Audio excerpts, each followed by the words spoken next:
नाही, सख्य भाव नाही, सख्य मित्र. लंगोटियार म्हणतात ना, अगदी तसं. दोघांनाही आपला मित्र म्हणजे आपला जीव, काळी, फुफ्फुस, हृदय. तर यांची खरी नावं आहेत सॅम आणि सौरभ. आणि अशी आहे यांची ही मैत्री.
सॅमच्या या मैत्रीला 15 वर्ष पूर्ण झाली आणि आता त्यांना स्वतःला काही गोष्टी समजायला लागलेल्या आहेत. आणि आज आहे सौरभ आणि सॅमचा 12वीचा निकाल. चला तर मग पाहूया. बाळा, आम्हाला वाटलं होतं तुला चांगले मार्क पडतील, पण यावर्षी तू तर अजूनच खाली आलाय. तुला माहिती ना आपली परिस्थिती कशी. तुझ्या बापांनी इतकं कष्ट करून तुला शिकवतोय आणि तू असं केलं तर कसं काय चालेल. असू द्या, त्याला नको काय बोलू जाताना. इथून पुढे करेल तर त्याच्या मनाने सगळं कळतंय आता त्याला सगळं. काका काकू हे घ्या पहिले, मला 92% पडले.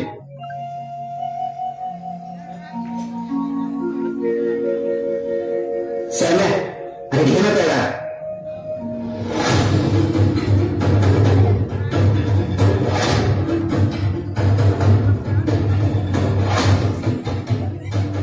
सौरभ लयच गुणी पोरगा आहे. त्याला जाण आहे आपल्या परिस्थितीची. एवढ्या कमी वयात सगळं कळतंय त्याला, म्हणजे कमालच झाली. आई बापाचं नाव काढलंस बाबा, लय मोठा हो बाबा. वर्दी पाहिजे बघ आता अंगावर. शंपून करत वरत होत ना, जाऊ द्यायची काय झालं मग. आता चौकातल्या तो पोरामध्ये बसेल थोड्या दिवसात. त्याला जाण लागते आपल्या आई बापाची, आपल्या परिस्थितीची. कोणाला पण नाही येत असली समज.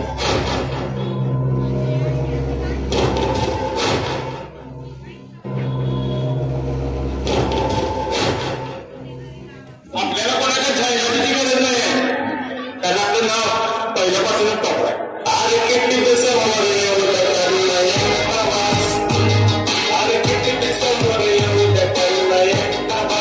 विषय हाडे आप्पाचं क्रेडिटचं कार्ड आहे. आप्पाच्या घरात नाही घ्या, पण आप्पाच्या बाहेरले लाडे.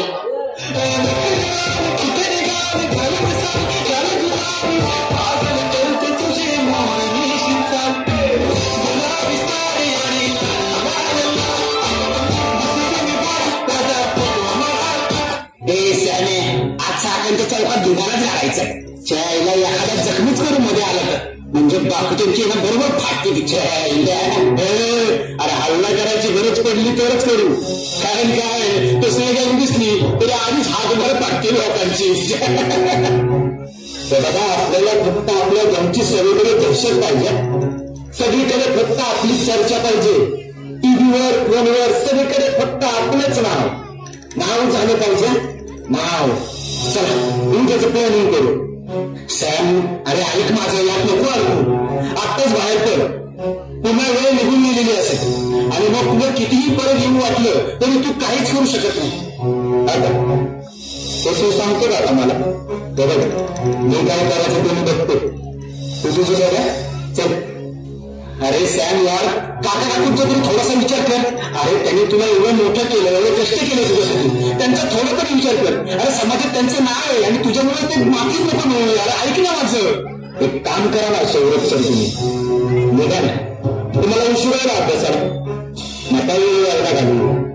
चल निघा.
आत्ताच हाती आलेल्या बातमीनुसार असं समजतंय की सध्या कोठडीवर फाशीची शिक्षा भोगत असलेला आरोपी सॅम याच्या वडिलांनी जी आत्महत्या केली, याच घटनेच्या पश्चातापामुळे सॅम याने सुद्धा आत्महत्या केलेली आहे. त्याचं पार्थिव त्याच्या राहत्या घरी हलवण्यात आलं असून आता आपण पाहूयात त्याच्या अंत्यसंस्काराची ही क्षणचित्रे.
पण मंडळीनं या गावात जे घडलं ते मर्यादित आहे का?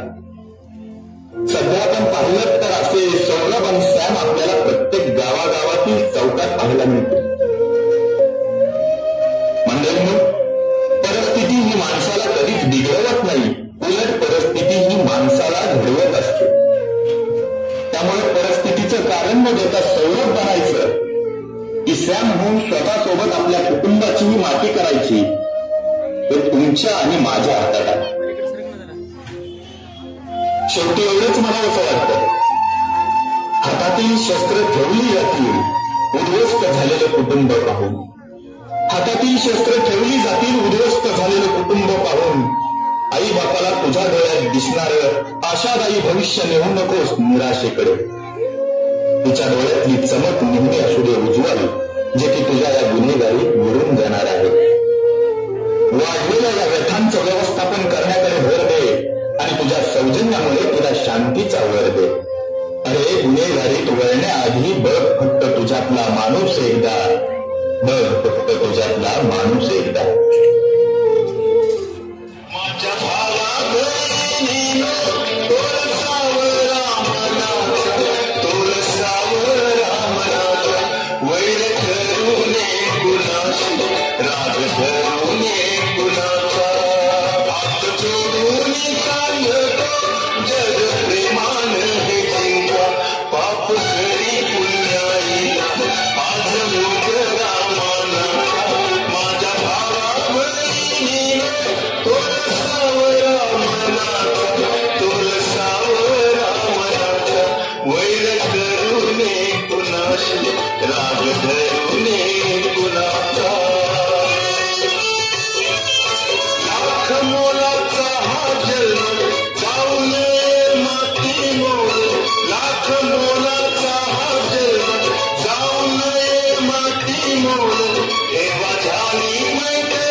वैर धरुणे कुणाशी राग धरुणे